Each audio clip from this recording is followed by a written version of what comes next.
Today's Between the Covers was recorded live at Powell's Bookstore in downtown Portland, Oregon. A conversation with Colleen Burner about their debut novella, Sister Golden Calf. The person introducing us both, Kevin Samsel, is himself a Past Between the Covers guest. He runs Future Tense Books and is a longtime staff member at Powell's.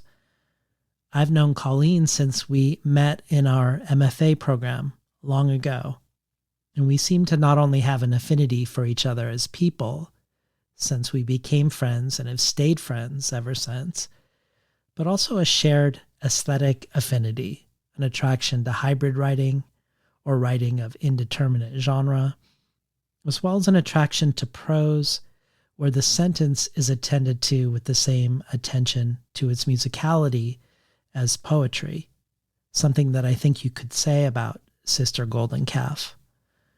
One thing I'll mention before we begin this conversation is that because Sister Golden Calf is a road narrative of two sisters, we discuss Vanessa Veselka's writings on the absence of female road narratives, the implications of this absence not only for literature, but also for women in the world. Because of this, the most natural listen to pair with this conversation is the most recent of the two conversations with Vanessa herself, the conversation about her book, The Great Offshore Grounds.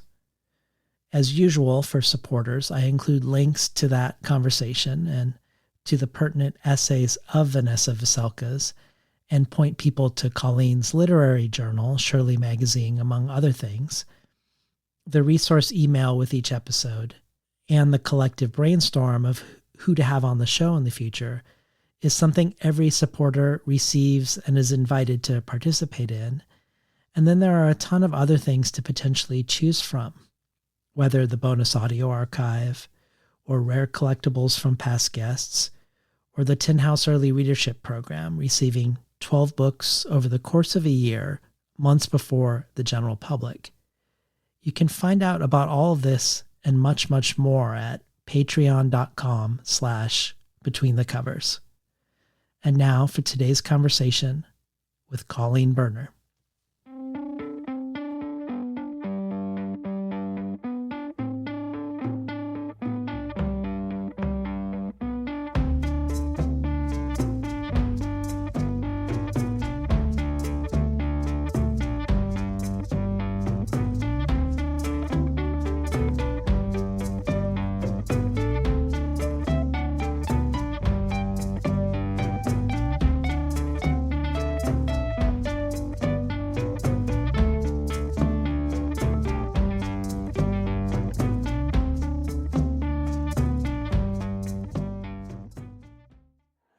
Hi, everyone. Thank you for coming out tonight. Please take this moment to silence your cell phones or devices. And a reminder, you can always keep up with who's coming to Powell's by looking online at powells.com. Our event calendars can be found around the store as well at the information desk. And you can also follow us on all the major social medias. Tonight, we're very excited to welcome Colleen Burner in conversation with David Naiman. Colleen Burner is a graduate of the MFA writing program at Portland State University, an Oregon Literary Arts Fellowship recipient, and co-editor for the wonderful online journal Shirley Magazine. In their debut novella, Sister Golden Calf, we take a road trip shadowed in grief with sisters Gloria and Kit. There is a trunk full of jars to sell and trade, but their livelihood is not peanut butter or baby food or mayonnaise. It's more like emotions, dreams, and illusions. Like gravity or helium, it's invisible, but truly there. As their 93 Honda Accord travels across New Mexico, the grief-stricken sisters find unexpected obsessions. A taxidermied 8-legged calf in a roadside museum, a holy hole in the dirt floor of a church. They cross paths with a roving motorcycle gang and an eyeless horse, and find themselves in a mysterious ghost town. Sister Golden Calf is a sprawling and emotionally driven novella where the road is never ending and sisterhood can be home. Burner will be joined in conversation by David Naiman, host of the literary podcast Between the Covers. He is recording this conversation tonight for a future episode, and we thank him for being part of tonight's event. Tonight's event includes an audience Q&A, and then Colleen will be up here to sign books for you at this table. We ask that you line up over here when that time comes. You can get the books signed and then pay for them downstairs after they are signed. Colleen is going to read a little bit first, and then David will come up and join them after that. So please welcome Colleen Burner.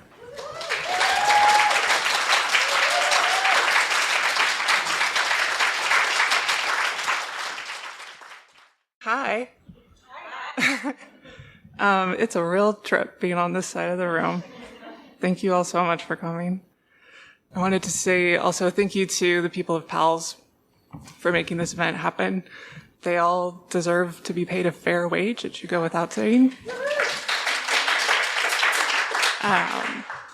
Thank you also to the people at Split Lip Press for making this book a real object to hold. And yeah, thank you again so much for being here. It means a lot. So I'm going to read a little bit from towards the middle. Sister Golden Calf is two sisters on the road, but there's a certain point where they split off in different directions. And so this is where Gloria, the narrator, is on her own on the road. When I grind my feet into the dirt, last left, push my right fist, thumb extended toward the road, our hero. No cars, no cars, no cars. My brain, my heart, is a spool that has let out a slack line along the road since becoming attached to the calf. My other half calf, decaf, halved, calved, a cafeteria, an old punchline. Have calf, will travel. A spool of umbilical cord, maybe. Not sure which one of us has the womb end. Do you have a plan? Kit had asked, searching with my eyes closed and arms out again. No cars, a semi passes, no cars. The afternoon air is warm, warmer, warmest all around me, with breezes cutting through like wonderful knife blades. Does it help to take steps backwards? Isn't that what they do in movies? While wearing sunglasses and cut-off shorts? When's the last time I watched a movie? When Kit drove away, there was an audible ripping noise, like bed sheets. That's another movie thing, bed sheets for escape. What is the point of having a plan? I touch my pocket to make sure my thin bundle of 1s and 5s is still safe, as if it would have blown away somehow. Plans hardly ever work anyway. Here's a plan, Kit. Hurry up. Meet me with a melted milkshake. Greet my calf with some genuine mirth. Try to see her as I do. See her as I see me. I wonder where Kit is. I try not to wonder where I am. I am on a line, surrounded by landscape. Sometimes there are signs. I know there will be a car, and this is placement enough. 3 cars pass, going the other direction. If I crossed and stood on the other side of the road, would I realize it? What is this a sign of? I think about riding with LA however many days before, how covering distance like that felt so different from riding in a car. Like I could see myself as a moving black dot on a map, route dictated by terrain rather than highway. And the loudness was terrifying at first, then immersive. The calf, my calf. My heart throbs, I can feel my pulse in my fist. I think of my love as some kind of holy grail, sacred but not untouchable. Do objects long for us when we aren't there? Does the Honda miss me, maybe? If it was once alive, or parts of it were, is it really an object? When is that transference? A wind, a beautiful green Buick Skylark pulls over. I remember where I'm trying to be going.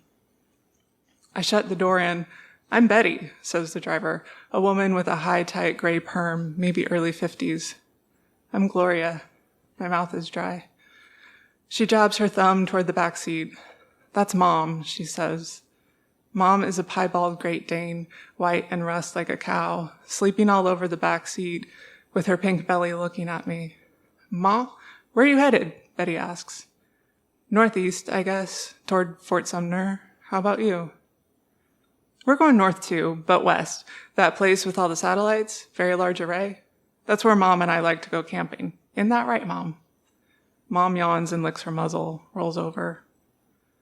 I think about what Kit would think of that place, about what could be reached, what would want to be reached, if it's like any of the non-living entities we seek, or if they would be seeking us, looking to contain us. And then, inventory. No jars, that's for damn sure. No Bonnie either. So what are you doing out here on your own? I think, where do I begin? I realize I haven't been in a car without Kit for a long, long time. I take in the faded brown vinyl of the dashboard, the gear shift knob worn from years of palming, the sun-bleached alien figurine bobbing from the rear view with a disproportionately large head, shiny black eyes, and string bean fingers offering a peace sign. Trying to rendezvous with my sister, I say, after I pick something up in Fort Sumner. You get this in Roswell? I tap the alien's foot. Yep, lived there about 9 years now, haven't seen anything like that yet. Some other things, though. UFOs, space specters, that sort of thing, but no hard alien evidence yet. She thumps her fist on the steering wheel. Kit and I went to Roswell once, as adults. We'd been taken there as kids on the few milestone journeys to Carlsbad Caverns. All the once bright green aliens in shop windows at kid height were faded and dusty, and the dioramas of the UFO museum were garish and cobbled together. Mannequins dressed as doctors and FBI agents gathered around a makeshift alien on a gurney, all magic and tension stripped from a moment of high speculation and wonder. I think it must have struck us differently than other visitors who were sci-fi fans or believers, disappointed in the lack of pizzazz and proof. For us, it was a frozen moment of discovery and exploration, coming face to face with something that had only been supposed, never proven, and the tension of that moment, the energy that would allow the future to go one way or the other, was sucked out by static figures in fluorescent lights. Perhaps this was expecting too much from a small-town tourist attraction. Of course, their radar picked it up on July 4th, so we can't put too many eggs in that basket. But I think all those satellites are picking up on things and not even telling the computers or operators. The satellites are keeping secrets. I catch up. What, like an artificial intelligence conspiracy? Sure, or they're being manipulated by whoever it is they're intercepting. They're just big eavesdroppers, just big ears. So Mom and I go out a few times a year to see if we can pick up on anything, too. Have you heard anything yet? Heck, you think even a dog's ear would be able to reach way, way, way up into space and catch those waves? Well, I'm sorry, sweetie. I meant eavesdrop in ears like scents for us. She pauses, drums her thumbs on the steering wheel, swerves around the bloating body of an unidentified furry thing. You know how sunflowers, let's say, follow the sun with their faces all day? She steers with her knees a beat so she can frame her face with her hands and move it left to right. I think it's like that. The satellites move based on the force of something else, literally a higher power, but without all the theology, let's say. I thought they moved based on a computer program controlled by humans. What do you think tells the humans what to do? She clicks her tongue and points her finger gun at me, the gesture of a cracked code. I'm not too sure what she's talking about or if I'm asking the right questions, but I don't mind being on this side of the conversation with someone who believes in something like this, space-based and invisible in its own way. Mom shifts herself onto her belly and settles her head on the armrest between Betty and me. Her eyes beg and she ekes out a whine so thin I'm surprised Betty hears it. Time to pull over, she says, and the skylark crunches over the shoulder. We stretch our legs while Mom ambles around looking for the right patch of pale grass to pee on. I close my eyes and let the sun come through, fleshy red like cherry pulp, flashing lighter and darker as my eyeballs twitch back and forth. It feels safe inside like this, and I start feeling uneasy about what might happen when I open my eyes again. I start to worry she's going to ask me questions I'm not up to answering, or that her enthusiasm for life in outer space will turn into some sort of proselytizing. I don't want to talk about beliefs. The soul is fine, but I don't want so much for man-made words like good and evil to get involved. It's a worry like I'm harboring a secret. Some folks thought Bonnie was a witch, but that's also a man-made thing, isn't it? What about a feeling or a memory? Things that happen, that exist, but you can't touch them or see them. Not in front of your eyes, anyway. We were concerned with the invisible things not formed by hands, things tucked in small vials Bonnie kept in the pocket of her apron, along with the pink packets of false sugar. I opened my eyes to see Mom, bounding in near slow motion to Betty's open arms. I feel a pang of longing, look down the highway wide and empty, clear to the horizon, feel the choice between two unknowns, and decide to get back in Betty's car. Thank you.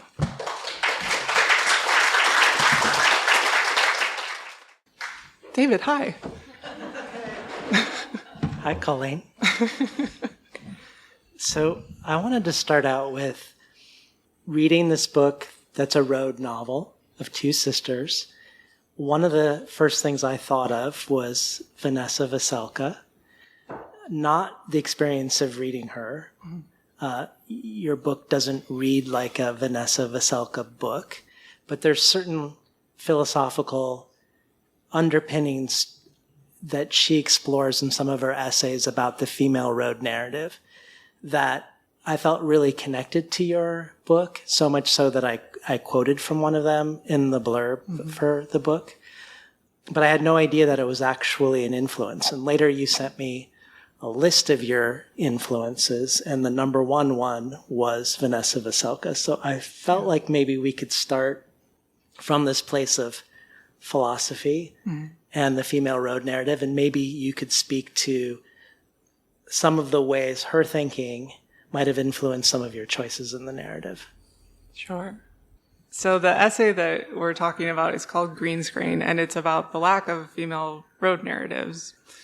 Veselka talks a lot about the known road narratives and how the really iconic ones, On the Road, The Hobbit, Huck Finn too, I think, they're all male-driven. And she goes into the distinction about how when a man is on the road, he's solitary. But when you hear a story of a woman on a road, she's alone, she's making bad decisions, and she's obviously surrounded by threats and danger all the time. When I read that, I was definitely in my peak of my figuring out my own feminism too, and that was very formative and definitely a moment of like, hey, yeah, she's right. That's really messed up. And I had also had this idea for a story about these two sisters traveling around New Mexico. So I was just thinking about, okay, what can I do to sort of fill that void? You know, not like fill it completely, but what can I do to chip in?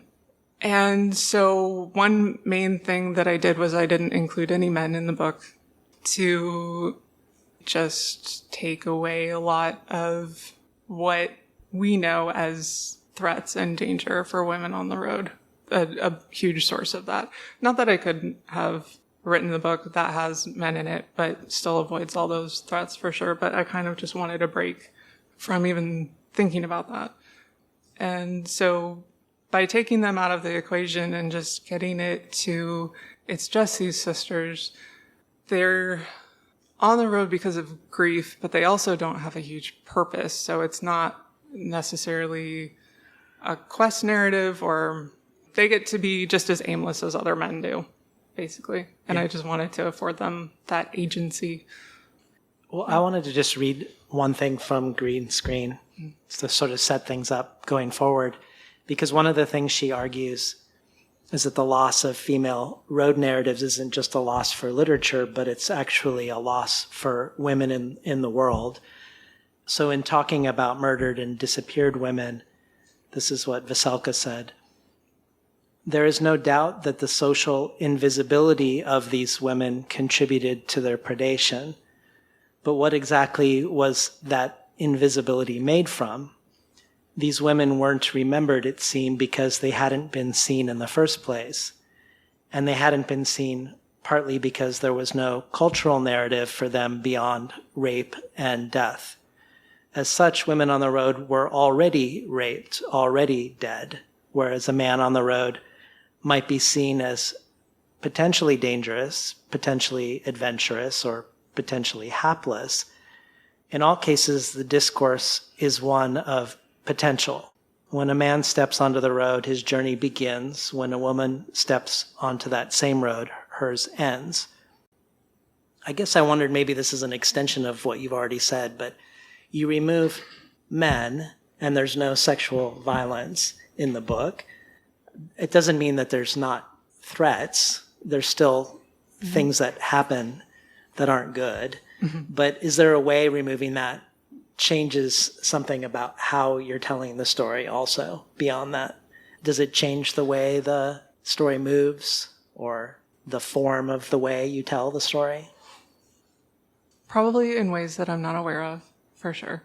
But I think also it took away the idea of like the male gaze or trying to be good in that way. Not that they're doing things to defy it, but when you just don't have to think about those things, then what sort of freedom do you have? And what do you fill that space in your brain with? Maybe it ends up being filled with fears of isolation or being on the road at night by yourself or other women who might harm you. But it also let me go into a space of, well, if the characters aren't concerned with this, then I don't have to be either as a person. So it was sort of an interesting, almost normalization of that. It was a practice of that too. I think it probably did make me write some things a little bit more freely also. Wow. Well, you mentioned that there's no destination.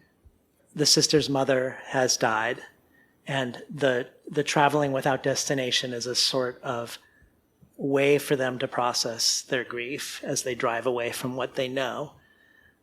And I have some questions I want to ask you about the jars, which are the way they continue. So they capture ephemeral things and name them and sell them as a way to keep going on this destinationless journey of grief. So before I ask the questions, maybe you could just explain a little bit. Well, I'd be interested to know how you came up with this, but also just how it works for them. Like how do they, what are they capturing, or what are some examples of what they're capturing? And then what are they doing with them? Sure. I needed some sort of mechanism that would let them sustain themselves. So they have to comply with capitalism in one way or another, unfortunately. So I was thinking what can I do that is not too simple and also not too complicated, and what could sort of open up things to a little bit more magical possibility, a little more surrealism. Invisibility is a great gateway into that. Figuring out how they actually do this was something that I was still figuring out in final edits for this, really, because I don't know if it's a function of you made it up, so you have to figure out the rules now, or if I just couldn't really decide on what it would look like. So it took a while. And there are different scenes of this where you sit with an open jar, you get very still, you allow yourself to be sort of open to the atmosphere and the ether that's around you. Or maybe there's scenes where they've seen an animal that's just been hit by a car. So they think, okay, we'll go over and see what comes out of that creature. Because you can capture something like an animal's soul or something that's just floating around, invisible, sort of a feeling or a force around you. The sisters experience it in slightly different ways, but it kind of, for both of them, there's sort of just a stillness and kind of an energy feeling, and then there's a sensation of something having gone into the jar, and then that's when they know that they've had success. To land there seemed both concrete enough and abstract enough to propel them somehow and to keep them going, and to be maybe plausible enough that people would trade them money for these things too, because that's the catch. Well, I think the reason why it works so well is because it becomes sort of this currency or barter around the process of grieving, because I feel like the easy answer is these jars and this process is uncanny. But in a weird way, it feels like it's representing what we can't capture in language. And I think about very real things that are hard to describe with words, whether that be grief or love or friendship, that we end up defaulting to very generic, shared public language. But in a weird way, it feels like what's happening in the jars is very real, even though you've made this supernatural system. But I know you've had a long-standing interest in the uncanny. So your magazine, which is now called Shirley, Surely, Yes. used to be called Shirley, Shrley, after Shirley Jackson. Yeah, we're clever. And this is what you say at Shirley Magazine when you're soliciting people to submit to you. Give us a slice of the sublimely strange. We want the eerie and the beautiful. We're interested in the body and its grotesqueries, the brain and its tricks.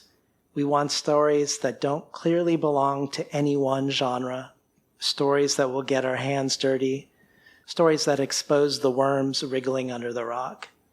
You also called Shirley Jackson's book, We Have Always Lived in the Castle, the book Soulmate, and partly because of its affinity for strangeness.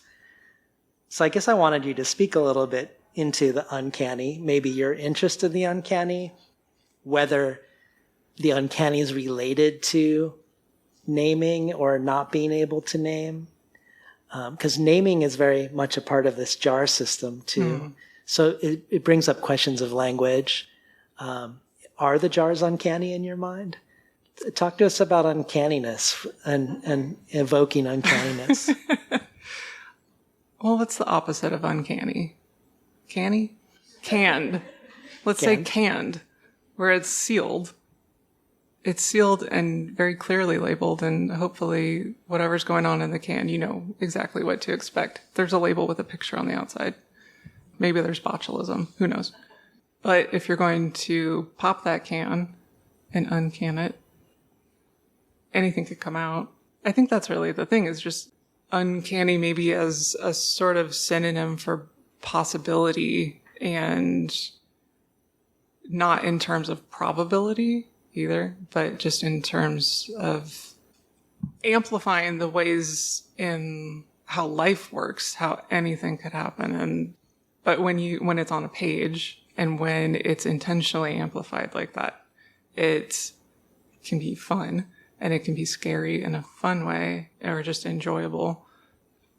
And it's safe when it's on the page too, as opposed to the horror of somebody who's, I don't know, like a doppelganger coming up to you and telling you things about yourself,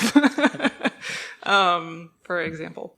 So that has just been something so interesting. I think in part it has also been a rebellion to more traditional or more canned, expected themes or subject matter.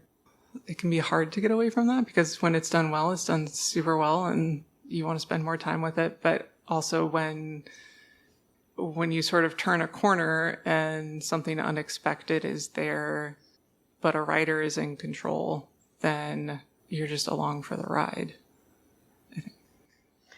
So our origin story is we met a long time ago in the MFA program at PSU. My first class in the summer before I started, I think 21st century nonfiction. Yeah. with Paul Collins, and we sat next to each other. Mm-hmm. And my experience of the program, I don't know if this was yours, was that it very much encouraged hybrid and cross-genre writing. You'd take a poetry class on syntax, and you might be reading prose, and you'd take a fiction seminar, and there'd be poetry. And there were weird, non-normative, non-fiction pieces in that class, a lot of them. Mm-hmm. And I know even I was listening to you on the poetry vlog with C.R. Grimmer, mm-hmm. and they said that you bonded in the program over hybrid work. Yeah, we never had a class together. Yeah, but we did. But you did bond over hybridity. And that's also something that you solicit mm-hmm. in your magazine. So I'm going to read a quote that you have on your website by Annie Dillard. You were made and set here to give voice to this, your own astonishment. The most demanding part of living a lifetime as an artist is the strict discipline of forcing yourself to work steadfastly along the nerve of one's own most intimate sensitivity. Anne Truitt, the sculptor, said this. Thoreau said it another way. Know your own bone. Pursue, keep up with, circle round and round your life.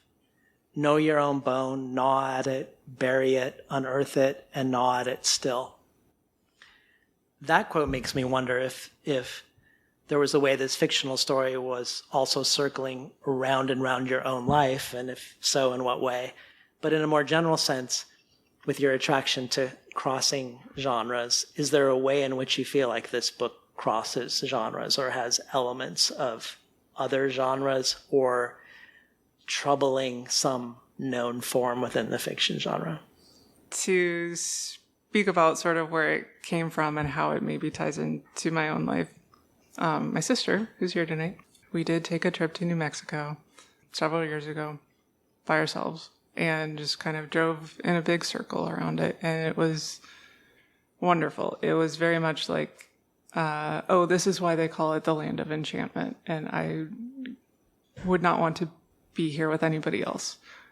Before we left, even, I had sort of been trying to figure out, like, okay, I kind of want to write a short story about sisters, because that's kind of what I know. I grew up with a sister, and what is that relationship like? What am I subconsciously trying to figure out about that? Which is, a great use for writing for sure.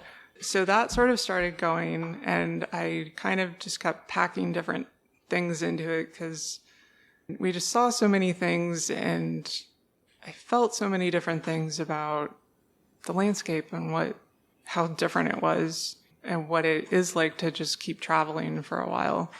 I also went ahead and made a death in the family part of their motivation, or at least emotional motivation. And then my dad was diagnosed with a brain tumor, and grief started. And there was a big exploration in anticipatory grief. What will this be like? What will it be like to lose a parent? Writing into that was also a way of gnawing on that bone, too. And a sort of way to acquaint myself with what I thought that feeling would be like. So that's that first part. And then in terms of genre, I think there's elements of Westerns in it. There's elements of fantasy too, even just with not having men in the book. I think, it's not stated outright, but that's definitely a fantastical thing to do. And just having this idea of magic also, or not necessarily, magic feels like kind of an umbrella term for what it is, but belief in something that's not necessarily a known religion or a known widespread belief system. So what happens when you get into that, and what happens when there's that sort of merging of I'm feeling this very real, very intense feeling in my life and my heart, and what can this belief in an invisible thing or just in the idea of an invisible thing, because doubt is also a huge element. What happens when those all start to mix together? Because if that part wasn't there, it could have really easily have just been a very straightforward, traditional, very concrete, very feet on the ground story, just about grief and what happens. But that's for somebody else to write. My next genre question might be hard to answer, but your press asked you what your favorite sentence was in the book. And the sentence is, "The afternoon light is diamond hard. The road is a long mercurial tongue lapping us up." And I know from knowing you that syntax and language is important for you as a reader and also as a publisher. And it's obvious there's been a lot of attention to the sentences in the book. I don't know if you can speak and make language around your sensibility around how you construct or play with language or what you look for or what sound you're seeking, but also made me curious if there was influences from poetry or from very language-forward fiction, chewy sentence fiction. Mm-hmm. Well, I do want to say it's impossible to pick a favorite sentence from your own book. I wanted a longer one, but it was too long for the graphic. So with that in mind, I feel like so much of the language in this book really goes for sonics and whatever the quality of running downhill, kind of, and how that has a certain sound to it, I think. In one of Leni's classes, she talked about words with Latin roots versus Anglican, I think. Anglo-Saxon. And I was like, oh, that completely changes things, where you start to notice like what sounds more fluid versus what sounds more like train cars hooking together, kind of. And so keeping that in mind and figuring out what's actually going to work and sound the way that I want it to sound in order to create a certain energy too. And I think poetry definitely has been a huge influence. Poets get to play around with that stuff all the time. It's like what they do. But there's so many fiction writers, prose writers, who also just manage to do the same thing. One of the earliest big influences in that regard is Tom Robbins, who I feel mixed about, as you know. He's a weirdo. His novel, Even Cowgirls Get the Blues, there's kind of two openings to it. There's an opening where there's a woman sitting in an outhouse, and then after that section, he describes the main character's gigantic thumbs, but he starts by describing what they are not. He talks about different organs in the body and how they are not her thumbs, basically, as a way of getting around to how can I describe it. And he uses very, very long sentences, very like overly descriptive language. I feel like there's a fine line between purple prose and just being indulgent with yourself. And I try to lean towards indulgent. Well, that makes me think of the other force other than the jars that feels like in some ways the opposite, the eight-legged calf. Mm-hmm. There's this too muchness of the calf that one of the sisters is mesmerized by from the roadside museum and wants to rescue. It's also uncanny. Mm-hmm. We have this ephemeral and invisibility of the jars, and then strangely it's uncanny, but it's very real. Mm-hmm. So this is actually just a strange and yet very real. It happens sometimes. Yeah, it happens sometimes. And I guess I would love to hear about that, because here we're thinking about normative form. And I mean, I thought of Lydia Yuknovich and the Misfit Manifesto and her engagement with misfits. And it feels like maybe that's going on. But I also was wondering, this is probably a stretch, but I'm thinking about, can language describe, like you just said, this fine line around over-description? And when I was talking to Daniel Mendelsohn, the classicist for the show, he had these two different modes of language, the Greek mode and the Hebrew mode. And the Greek mode is this belief that language can describe if you give it enough time, if you give it enough words. So like when there's a book about the Persian Empire, there needs to be an entire chapter about the entire history of Egypt, because Egypt was part of the Persian Empire at one point. So it's just this very maximalist, but also sense of faith in language, versus the Hebrew mode, which believed that you couldn't capture, and in fact, leaving the space and the absences of what you couldn't capture was important. I'd love to know how you feel about that, but I also want to hear more about what you think the calf is doing in the book, either alongside the jars or just more generally this creature that doesn't have peers, essentially, and yet the sister is finding such a connection with. Wow, she doesn't have peers. That's so interesting. Yeah, she's very lonely in her own way, and she's also in a glass case. Well, to go back to talking about language and sort of piling up, a lot of my process does involve a lot of typing a word into the dictionary app and then just going back through the roots for that word and just finding like, okay, what else can this maybe sort of wind its way into relating to that might also be a good adjective or something. And there's a lot of discovery there too.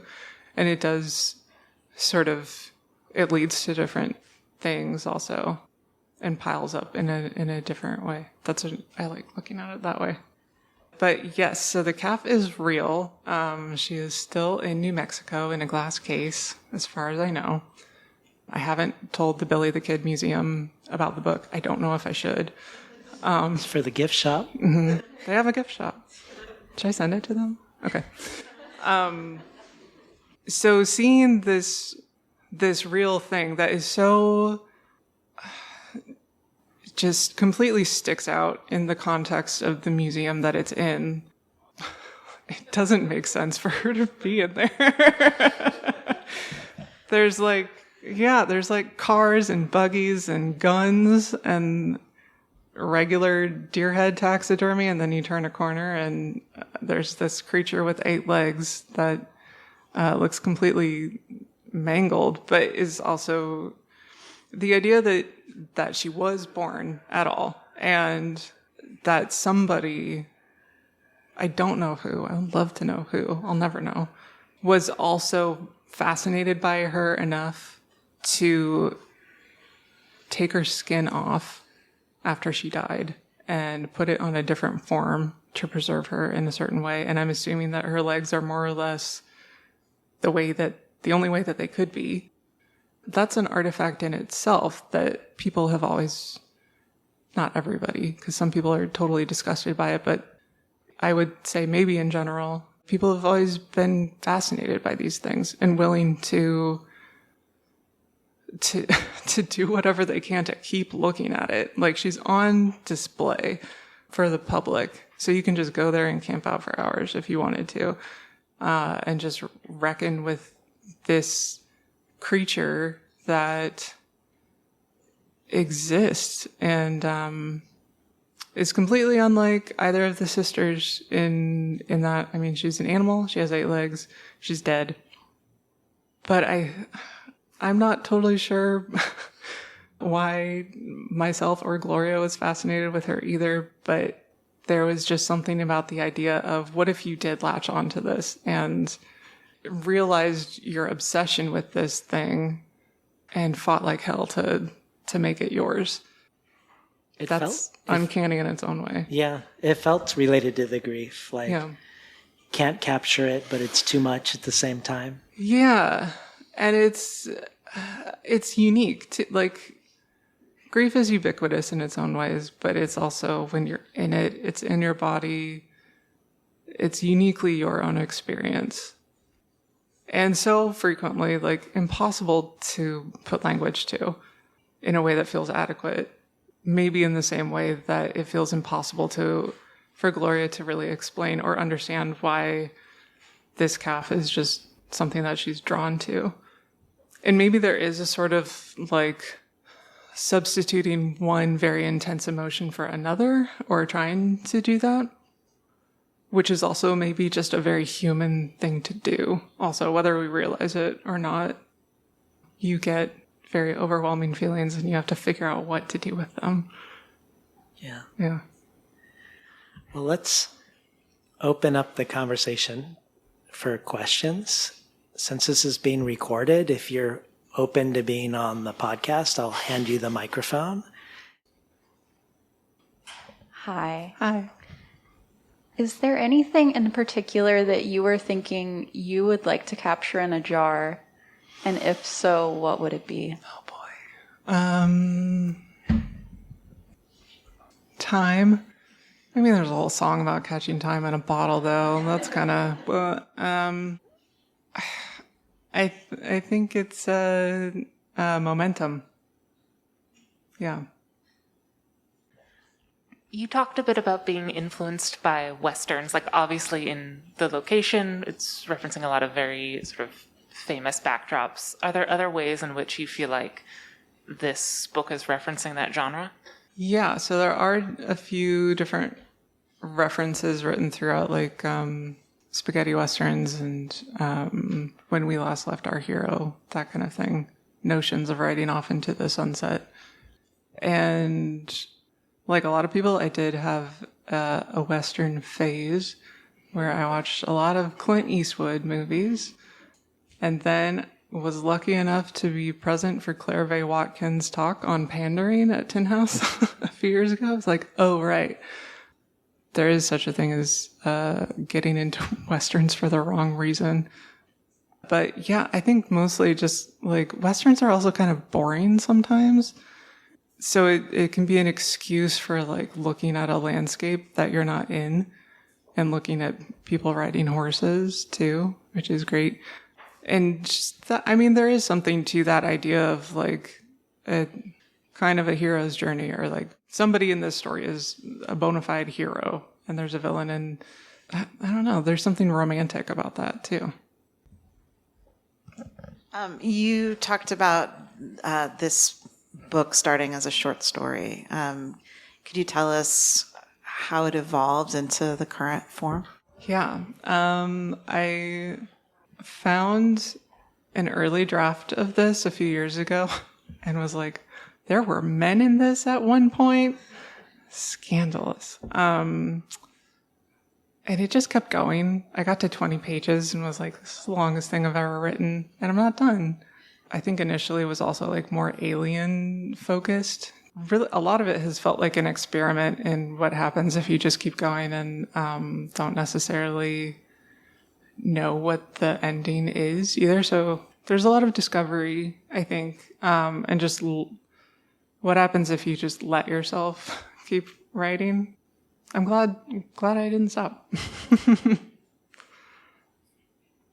It also has the best cover ever. Ever. Yeah, thank you. While we're waiting for the next question, you're a visual artist, and you've mentioned that quilting and collaging is a similar process to writing in other places. Is there anything that comes up for you about either of those? You have a background in painting and writing in your undergraduate. Yeah. For quilting and collaging, and especially this, especially in part one, which was written the longest ago, it's in fragments. It's all about piecing things together and moving things around, what can be a little more modular, to figuring out different constructions of things. So you were talking earlier about expanding it from short story to this complete work, and I just wanted to know if you had anything to say about like choosing the form of a novella. Like, it's because of a road narrative, it's a complete work as it is, but it could have gone on forever. Mm-hmm. It could have stayed a short story. So is there a reason why it landed at the length that it did? Fear. What happens if I keep writing it for 20 more years? Does it ever end? I mean, there's so much more that I could have put in here. You know, whole swaths of the state that could have also been illustrated. And I think it just came down to feeling like the sisters do, where at some point you know that the journey has to end. And it's safe for that to end also. Hi, perhaps about your favorite sentence, because you mentioned that you were sad, you couldn't like have a longer sentence. Mm-hmm. Is there one you would want to read us that you love? Sure. Thank you for asking that. Let's see if I can find it. I can only have one.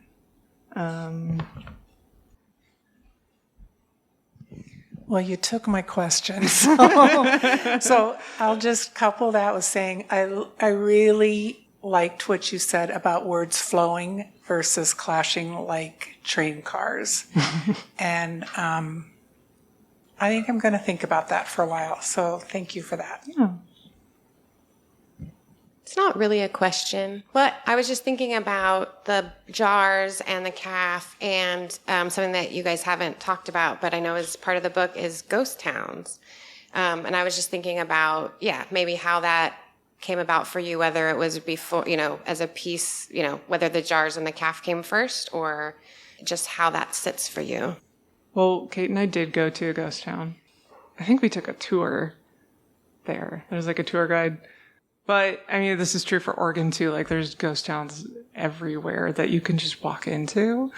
And it's almost like you could think of it as like a haunted house turned inside out, where you don't necessarily have to go inside a space. All the ghosts are having showdowns on the road, that kind of thing. So, yeah, I think it plays well with the idea of believing in something invisible. But yeah, I didn't really get into ghosts versus invisible things, though. Maybe I should have. But yeah, it's interesting to think about. Did you find the sentence? I found it. You found it? I found it. I'm Bullet, I'm Kowalski, Captain America. I'm every horse in the race trying to get out from under the jockey, fire blasting from my lungs, only concerned with speed as a means of breaking free, and I become a whole herd of horses, unbridled, unshod, only the body that knows how to run, up. If only I could run and drive at the same time.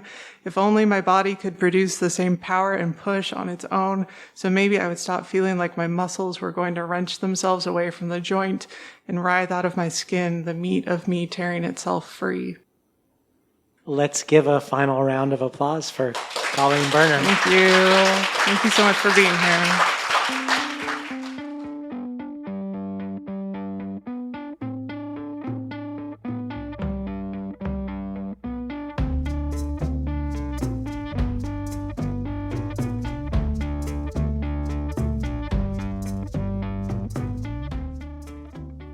Today's program was recorded at the volunteer-powered, non-commercial, listener-sponsored, full-strength makeshift home office of me, David Naiman. You can find out more about Colleen's writing and visual art and their literary journal, Shirley Magazine, at colleenburner.com. If you enjoyed today's conversation, consider joining the Between the Covers community as a listener supporter. Thinking of Sister Golden Calf and its woman-centric world, we have many new bundles of books from Dorothy Books, one of my favorite presses, that publishes 2 books each year, each by a woman, with books by everyone from Kate Briggs to Karen Balin to Leonora Carrington to Amina Kane. There's also the bonus audio archive, which includes readings, craft talks, and more.